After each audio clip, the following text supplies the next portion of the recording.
മാക്കം ഒരമ്മയാകാൻ ഒരുങ്ങുന്നു എന്നറിഞ്ഞ് അമ്മയും ആൺമക്കളും മനസ്സു നിറഞ്ഞ് സന്തോഷിച്ചപ്പോൾ നാത്തൂന്മാരിൽ 11 പേരും നഖമുരച്ചു കലി തുള്ളുകയായിരുന്നു. കാര്യമറിയിക്കാനെത്തിയ നമ്പറുടെ മുന്നിൽ നാത്തൂന്മാർ കൊള്ളിവാക്കുകൾ പറഞ്ഞു പരിഹാസം ചൊരിഞ്ഞപ്പോൾ എല്ലാം കേട്ടു നിൽക്കാനേ ആങ്ങളമാർക്ക് കഴിഞ്ഞുള്ളൂ. പുടവ തന്നവർ പുത്തരി അംഗത്തിന് രാശി നോക്കി നടന്നാൽ ഞങ്ങൾ എന്നും പൂക്കാത്ത മരങ്ങളായി ജീവിതം തീർക്കുമെന്നവർ പറയുമ്പോൾ സ്ത്രീ സഹജമായ മോഹങ്ങളുടെയും ദുഃഖങ്ങളുടെയും നഷ്ടബോധങ്ങളുടെയും കണക്ക് പറയുകയായിരുന്നു അവർ. കൈവഴക്കവും മെയ്വഴക്കവും കൊണ്ട് കാലം കഴിക്കുന്ന പടനായകർ സ്വന്തം ജീവിതത്തിൻ്റെ വ്യക്തിത്വം ചിതൽ തിന്നുന്നതറിയുന്നില്ലെന്നവർ പരാതിപ്പെട്ടു. ഒരു കുടുംബം എന്ന സ്വപ്നം വിസ്മരിച്ച് കായികമായ കരുത്തിന് മുൻതൂക്കം കൊടുക്കുന്ന വീരാധിവീരന്മാർ തുഴയില്ലാത്ത തോണി പോലെ ഒറ്റപ്പെട്ട് ആശ്രയമില്ലാതെ ഒഴുകിയകന്ന് കാലത്തിൻ്റെ കയങ്ങളിൽ മുങ്ങുമെന്നവർ പറഞ്ഞു.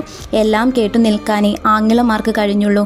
കാരണം പുടവ നൽകി സ്വീകരിച്ചിട്ട് വർഷങ്ങൾ കഴിഞ്ഞെങ്കിലും അവരാരും ഒരമ്മയായി മാറിയില്ല.